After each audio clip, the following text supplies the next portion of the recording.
Yung, what's up mga boss? At eto nga, meron na naman tayong biktima. Meron na naman tayong tatatuan mga boss. At yan na nga, inaahitan na natin si boss. At kung inyong maiitanong, si boss ay natatuan na natin.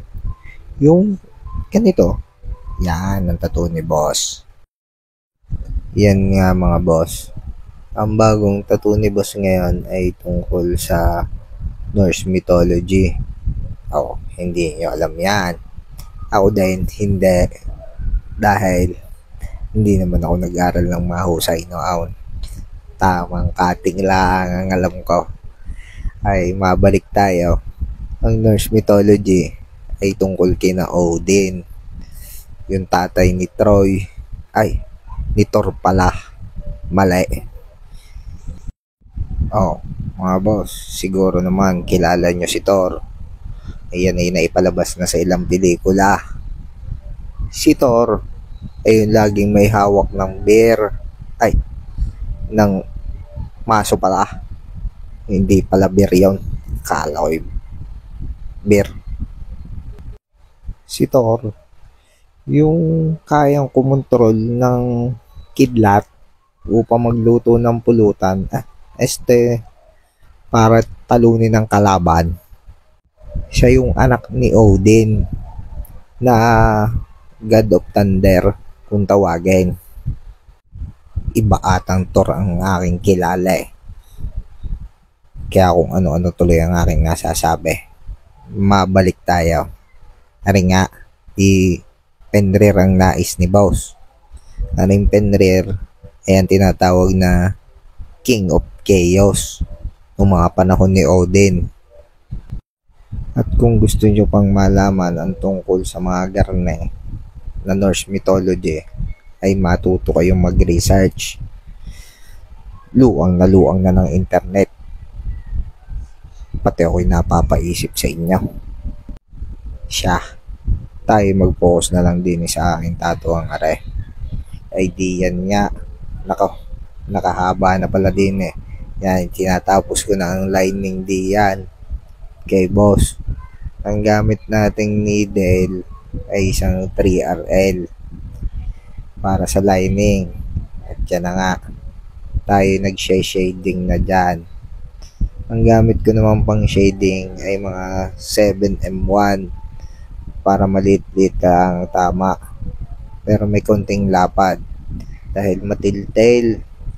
Kung inyong susumahin, ang mga balahibo na lang ay kay naman na. Sobrang dami. At yan nga mga boss, tayo ay nag-shading na. Ang sa tunay, ay mabagal. Yan ipinabilis ko lang para magkasya sa bidyong are. Ay di yan nga. Yan ay mabagal kong dalihin dahil para walang putol-putol ang ating pagkukulay. Matiltil yan kung dalihin.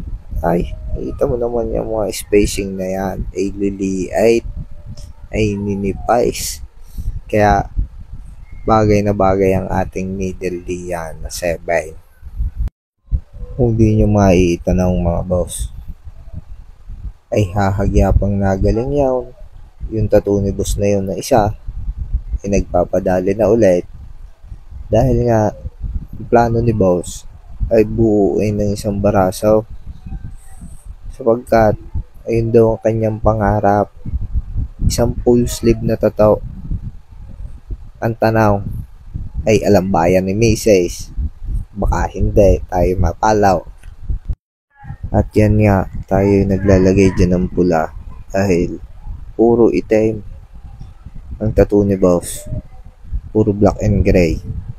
Tayo maglalagay ng konting pambasag ng kulay, aray pula, para maganda-gandang tingnan. Litaw na litaw sa itim. Yan nga mga boss, kami halos nasa kalahati na dyan. Ari nga palang tatuan namin na are ni boss ay inabot ng kulang 4 na oras.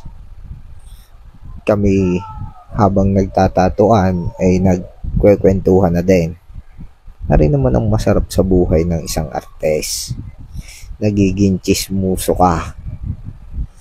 sa mga bagay-bagay kahit hindi. Ano pang gagawin? Kailangan mo din naman libangin si boss. Baka pag hindi mo nilibang si boss, ay biglang umayaw yan. Ay, ikaw din. Wala ka nang masasaktan. Ay, matatatuan. Hindi pa matatapos yan. At yan nga mga boss. Kami malapit na namin maabot ang rurok ng tagumpay. At maya si boss ay mapapaayaw na. Ay, mapapahiyaw na dahil tapos na. Hindi dahil nasaktaan. At yan nga mga boss. Kaunti na lamang na tiisan. Sa tunay mga boss, napakatibay ni bossing dahil ni isang ngibit ay wala.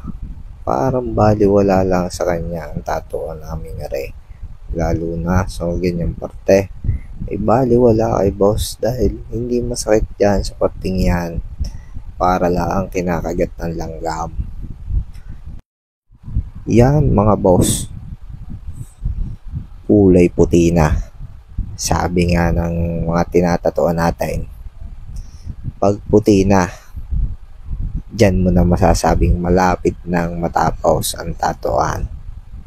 Dahil yan ang pinakamadaling parte ng tatuan, ang maglagay ng puti. Dahil di yan ay counting highlights lang mabubuhay ng yung tataw. Hindi naman lalabas sa barasa. Di yan na nga sinasabunan na. Tapos na ang padaling ere. Inyong tingnan. Ay, tingnan mo maigi ang padali ni boss na ere. Abot yan hanggang down dahil nga gusto ni boss ay mabuo. Anong iyong masasabi mga boss?